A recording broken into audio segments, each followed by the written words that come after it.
Hey, Papa John's Pizza.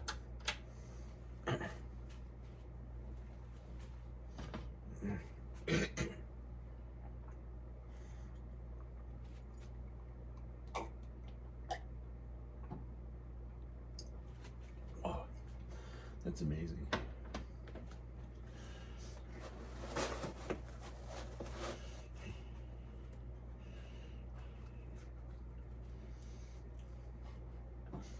Pizza.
Wow.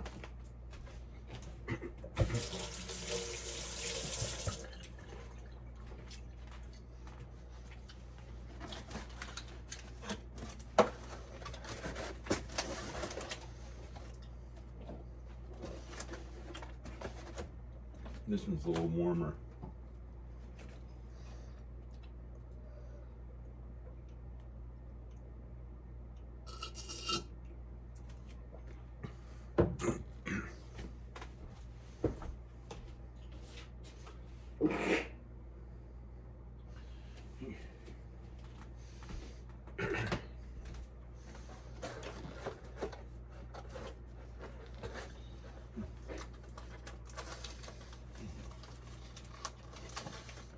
Already sealed. The sticker. Quality sealed.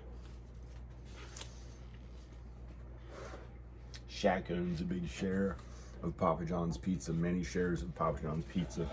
He's one of the owners now. Shaquille O'Neal or whatever.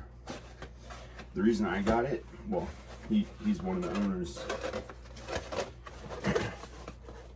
Papa John's. This is the first job I ever got as a teenager. I think I was 16 or 17. And right when they opened up in Roanoke, I started working there. I applied and got a job working there with my friend.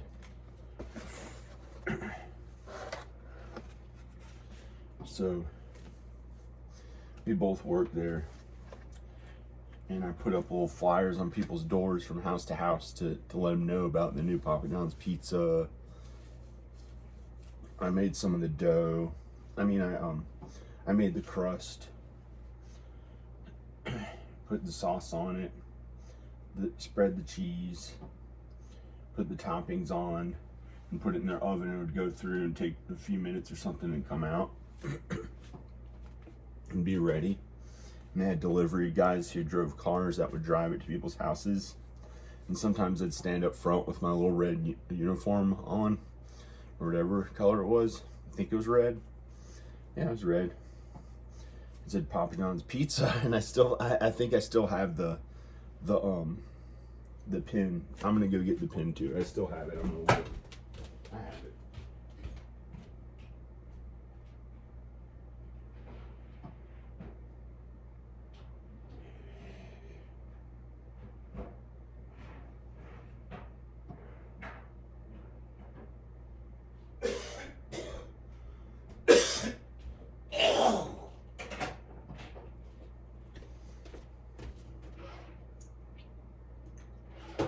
I must have packed it somewhere.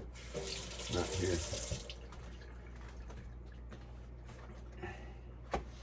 Well, pin, it says Papa John's Pizza. It's in this house, I think. I just saw it before I left it. Don't think about it. I'm staying here at this house.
Hi. Praise God and praise Jesus.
Good.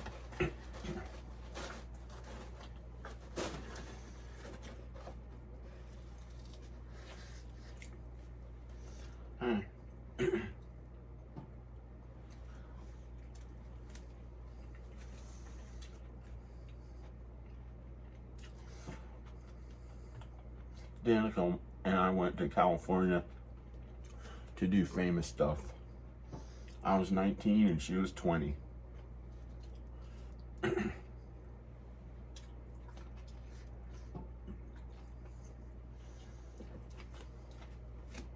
She had to go.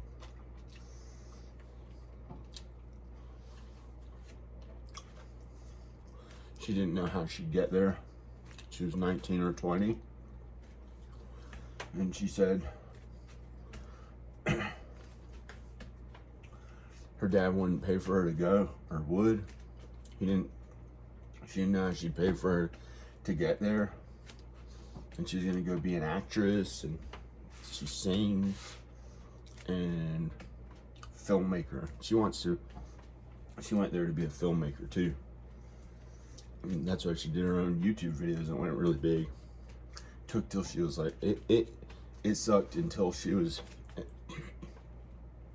she didn't make enough money at it until she was like 36 or 38, 37. It was at the end of 2014. She was 38.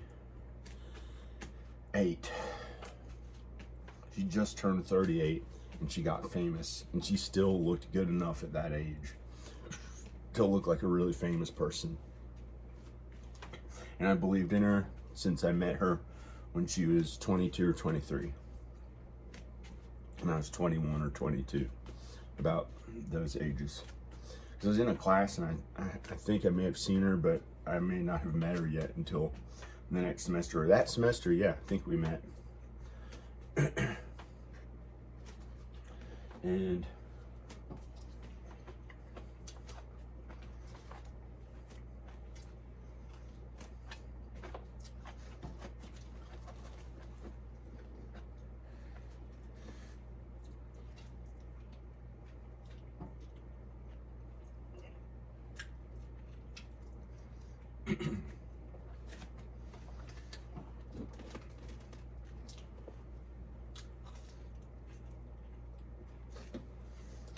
she knew she had to go to California. So did I. I had liked famous stuff and music, and stuff that I liked was like, you know, in music and movies and stuff. The stuff I liked was like, for comedy, I liked Saturday Night Live. I liked Candy. I don't know about Kennedy. I don't know if I like politics or not. Not really. Some of it was okay. Not really. I like John Candy. Pizza. John Candy. Chris Farley. Adam Sandler. Will Ferrell. Eddie Murphy. Dan Aykroyd. Bill Murray. Chevy Chase. Steve Martin. Martin Short. And the Three Amigos and some of the movies they did. So many funny things for comedy. I liked Robin Williams. Most of the people who got really famous at the Comedy Store, I may have liked, like, even kind of Richard Pryor, that I thought he was like, I don't know, I kind of like Richard Pryor too, even though he cursed a little. Before Bill Cosby went crazy, he was actually kind of funny. He was actually a good comedian. When he did that huge stuff with the Cosby Show and stuff, no one would have thought he raped people. And then he got in trouble for it, and he went to whatever, and then he got out. So thank God they put him in jail or whatever. And now he doesn't have to suffer anymore. He almost died in there. Who knows what he's doing? Who knows? But he used to not be a worry, and he was like somebody who was funny, people liked. And so many people I grew up liking. Will Ferrell, I think, was around at Saturday Night Live before I went to Los Angeles. It was 1997. I was 19 years old. Danica moved there in 1997 too, a little before I did, when she was 20. And we knew we had to go to Los Angeles. Not go from home. There's not much left for us at home. She got in little arguments with her friends. It was okay for me, but I had gone to all these different schools and studied so hard to see what do I want to do for a job when I grow up, and I didn't know what I wanted to do. I thought maybe I'll be a graphic designer, and I took some classes in like Photoshop or something like that at Virginia Western in Roanoke, where my dad taught for 35 years and retired from there. My dad was a teacher at Virginia Western Community College. He taught business and stuff, and I liked being there. It was okay. I felt okay after high school. I went there and got my grades up to straight A's and maybe 1 or 2 B's. Mostly straight A's. I think all those straight A's. I studied so much, and I got really good grades. Went to all these other colleges. I tried different ones. I went up to New York one summer for a month or two. Kingsborough Community College. I worked really hard to take 2 classes or a class or something like that, 2 classes. And I was like, well, I didn't really want to live there. I was hoping kind of that I would like go to some school, like I'd read about people like Jim Morrison and stuff, and they went to college and then they dropped out and became a singer and got really famous. I thought I'd do something like that. I was afraid to tell everybody I wanted to do music and singing. And so I didn't really know what to say I wanted to do, and I was doing what was right that God wanted me to do, and I couldn't figure it out yet what I wanted to work at. But I liked creative writing. I was really good at creative writing since high school. I was good at creative writing, and I did that in college. I went to all these different colleges. I went to Virginia Tech. I got into Virginia Tech from my studying good grades I made. And all these other colleges and universities I got into. We go from semester to semester. I'd apply. While I was at one school, I was like, well, I don't really want to stay here. It's okay. I just didn't feel that good, but it was kind of good. It was okay. And so I transferred to another school to see if I liked it better somewhere else. I lived at Radford. It was really fun, but it was hard work and it was not easy. I took an art class, creative writing, music class, and all the regular classes they make you take, like history, math, stuff like that I had to take to make good grades to get a degree. And then at Virginia Tech, so many colleges and universities, they'd go for like a semester or a year or a semester. And then I went out to Otis College of Art and Design for a summer program by the time I was 19. And it was in Los Angeles. It's the weirdest thing ever. I had never been in Los Angeles other than one time when I was 12. We went to Hawaii, and we got the plane stopped in California.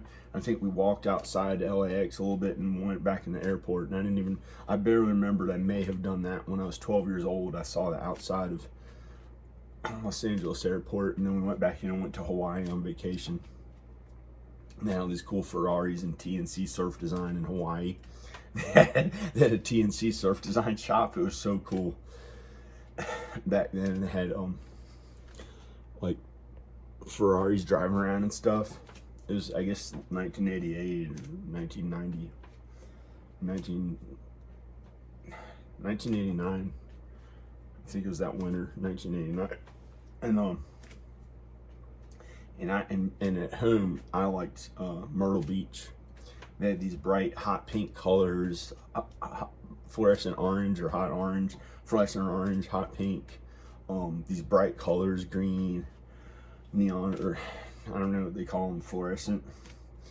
And they had those at South Carolina in Myrtle Beach, and we went there sometimes too, at least once, maybe more. And that was really fun. That was really cool. And they made these custom t-shirts, and I got a cool hat, and I think it said not Vans, it said Vision Streetwear. Vision Streetwear. And and I had never really gone around Los Angeles or California other than the plane stopped there on its way to Hawaii one time. We were on vacation. So then I was 19. I went all the way to Los Angeles to go to an art program, a summer of art program at Otis College of Art and Design with these other teenagers. And they made the dorms in like in a hotel. It's called the Furama Hotel. And we just had regular hotel rooms and were nice and kind. I didn't do anything bad. And I went to my classes. I took an art class and a video class. Art class in the morning and video class after that, or something like that. And I learned how to do video production. I made my own videos and filmed myself. I still have some of the videos. One of them I look pretty good looking. It was wrong. God let me know not to put the video up. It was like something sinful about it. I couldn't tell what. Maybe I said a curse word. I wasn't supposed to show everybody yet, but one day I may. I don't know, maybe not. God knows. I could put a pillow on my shirt and act like I was flying out of the building of the hotel room and threw a dummy out or something like that and made it drop on the ground or something. I don't know what I did. I wasn't supposed to show it yet in my videos, and I made a real short films on video and edited them on these like analog video computer editing, or either linear or non-linear editing. It was a long time ago. It was 1997, summer of 97. And then so I liked it so much, and I got to be in the videos, and I got to write, and I wrote on paper the script of stuff I narrated to show in the video, and I used my own music that I recorded back home playing drums, and I added sound effects to it and stuff, and did all this editing, and I kind of learned how to edit. Well, I learned how to edit way better. It was the first real editing I did besides on 2 VCRs, like plugging the music into 1 VCR and the video and pressing record and play and record and play to make a video on 2 VCRs. And so I did when I was younger, and this is the first real editing, and I really liked it, and I got to be an actor in my own videos, and somebody else filmed me. I put like a pillow on my shirt and acted like I was a fat guy. I was like, hey, and it was really funny and fun. And the prettiest girl at the school, there are 2 of them, the 2 most popular ones, who I thought back then were pretty, nowhere near as pretty as my wife when I married Danica. Nowhere near as pretty as her. I was in love with her, and I liked her a lot. I just got along with her. We were best friends. I felt love from her, and I couldn't be separate from her, because it made me just not feel that good. I loved her and missed her when I was away from her, and eventually I had to be away from her anyway, and it just felt so bad. And so when I was at the school before I met Danica, there's these girls, and one of them asked me if I would go out with her and stuff, and I kind of had a girlfriend back at home that I didn't even kiss or anything like that, because she had had a baby already, but I just pretended like I'd go out with her, so we'd hold hands. We'd hold hands, and I didn't really like her, but I thought it'd be wrong if I tried to meet somebody new and kiss them and stuff, even though I thought they were really pretty, and I thought it'd be good to kiss a girl. I just didn't have the confidence, or God didn't let me do stuff like that with them, and I just didn't want to. And so then I went home, and I told the other girl I'd hold hands with and walk around. I'd said, we gotta break up. And I told my mom and dad I really liked Los Angeles, and I want to move there.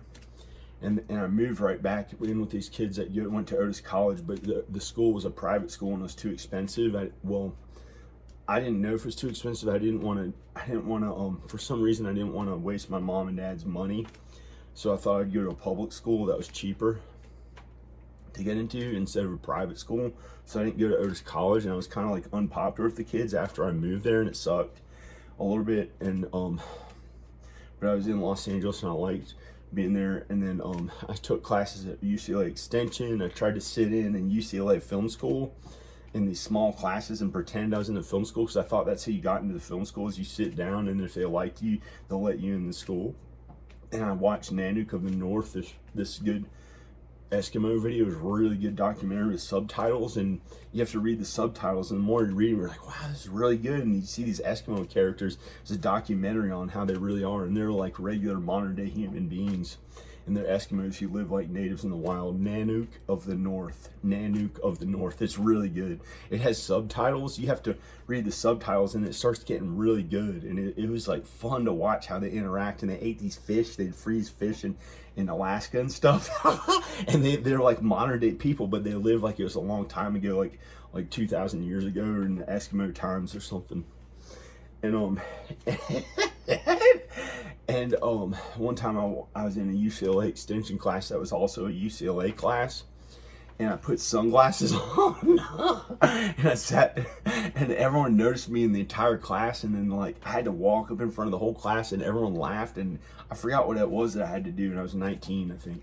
19, it was in October, and I watched Danzig play a concert and Misfits in the same night. Misfits was at the Palladium or someplace, I forgot what it was called, and they're playing with the Vandals or something like that, some other punk band. And then I left, and I was like, it was okay. And I went and saw Danzig. It was amazing. It was amazing. It was so weird. And so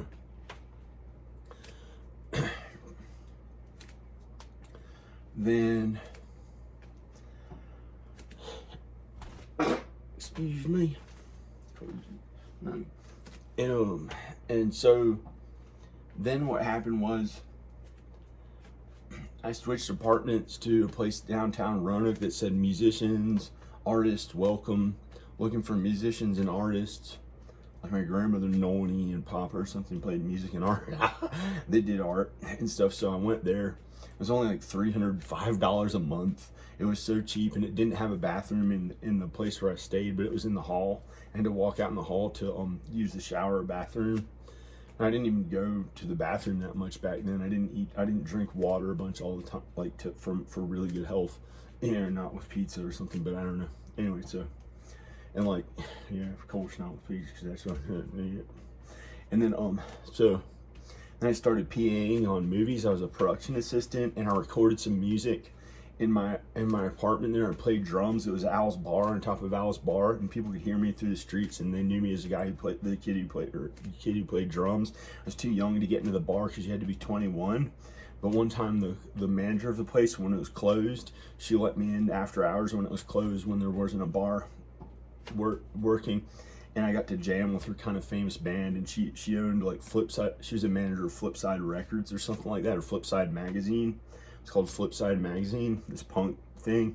Her name was Toast, and she was the manager of the hotel, not hotel, but the apartments I stayed.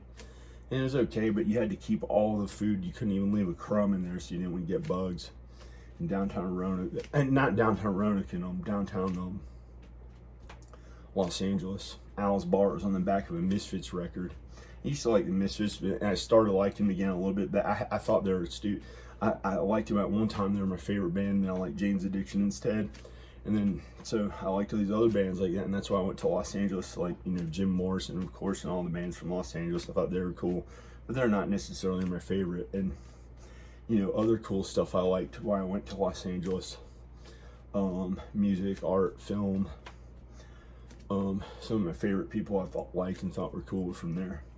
And so I stayed there, and then I finally applied to Loyola Marymount University, where they had this really cool indie rock radio station, KXLU. I thought maybe I could get on there and be a famous rock star, but instead I got into their screenwriting program, and God had a different plan. He wanted me to do screenwriting because I was a good writer.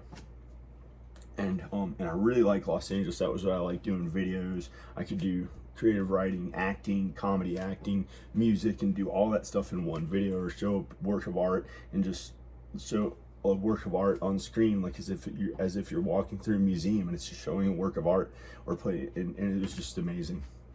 But I thought it was the best. But there's nothing that replaces real art in real life. You can see the detail of her, or from afar, and walk through a museum. There's no, there are various forms of art. Andy Warhol wasn't really a filmmaker, or was, but not much of it compared to his art. He was really good at art or whatever. And they're different artists of different things. I just chose filmmaking and video making. I was going to do experimental films, my own kind of like weird art. It was like my own genre of things, and try to do, I don't know what with it. But so I went to LA, worked on movies, and I got into LMU, and I met my wife Danica there. And we stayed together, and everything was okay. I didn't feel alone anymore. I felt kind of alone in Los Angeles, even though I had some friends. I played drums in some bands. Excuse me. And we played like 1 or 2 shows, and it wasn't that big. We played small shows. One was kind of big. It had like a few hundred people. They were looking in from the outside, a small club in LA. I played drums, and it was called Sir 1032, the band. And then we only played one show, I think, and then the band broke up, and we made all these original songs and played for that show. So then I still felt kind of alone. I'd go home alone, and didn't have much stuff in my little apartments where I stayed. And then I met Danica at LMU, and I wasn't alone anymore. I got to move in a really cool apartment in Playa del Rey, and I cleaned the whole place because she had cats and hamster, guinea pig, and stuff. And I cleaned the whole place and got it ready, and I could move in. And I stayed there, and we didn't even go all the way or anything like that until we got married. But I got to be with her, and I loved her, and I got to hug her and be close to her, and then everything was okay with her. And we made films and movies, and I got into another film school, and she went with me to the film school and got to be an lead actress in the film. And she worked at the Playboy Mansion. She worked at the Playboy Mansion. She served hors d'oeuvres to Mini-Me, the guy from Boy Meets World, and all these other famous people at their parties. And she got paid like $20 an hour, $10, I don't know how much, $30 an hour or something. I don't know what they paid them. Not that much back then. probably $20 an hour, $12 an hour. She was a student. She didn't dress like a Playboy bunny. She just dressed regular, but they liked her and stuff because she was like, you know, and she worked on some movies and we did movies together. And then she wanted to get married and have kids, and she moved away from me because she, as her way to show me that she wanted to get married and have babies, and it made me miss her a bunch. So I had to try to go close to her, to be near her. And then she said, I said, okay, I'll get married and have kids. So then we went back to Virginia and we settled down and had a family. Okay. And we settled down and had a family, and then I kept making movies because I had to. God wanted me to make movies, and I had to work really hard at making movies to be good at editing and screenwriting and all the work that I do. And then I had to work like 75 years, and I'm only 46 years old. It was so much work, and I just kept complaining about it. I didn't see, like, other people don't work as hard. And they started saying there's something wrong with me because I'm like so different from other people sometimes. People started saying I was like crazy or something wrong with me. And it's just because I'm so different that I tried to, you know, I like to get into heaven with God and Jesus. I like to be godly and Jesus like Jesus, who is different from everyone around him, the sinful world around him. But I'm not as good as Jesus. You may be better than me. The normal people may be better than me. I may be normal too. So, you know, I'm a regular sinful man. I'm still working on not sinning as much. So I like to be with my wife and kids. And this is me getting Papa John's Pizza because I worked at Papa John's Pizza in Roanoke back when I was 16 or 17. And it's called Papa because my dad, the kids call him Papa. My children are his grandkids. My dad is named Papa, and my name is John. And I had complained because I had to work too hard, and I was like, why didn't I get to have millions of dollars? And I had blamed him, and I cried, and I got really sad because I thought it was his fault, and he didn't do it. And so I got Papa John's Pizza. Papa John's Pizza. Papa for him and John for me. Papa John's. And he knows Shaq is a businessman. Shaq was from LA. He was on the LA Lakers.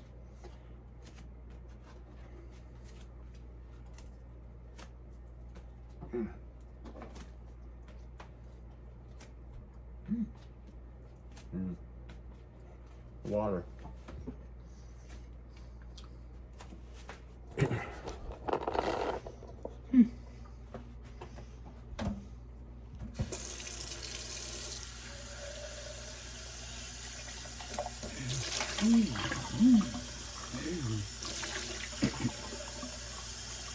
Okay.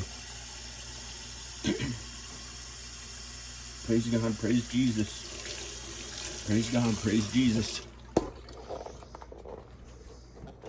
Okay, bye. This is John Birmingham. That was me eating Papa John's Pizza. Bye.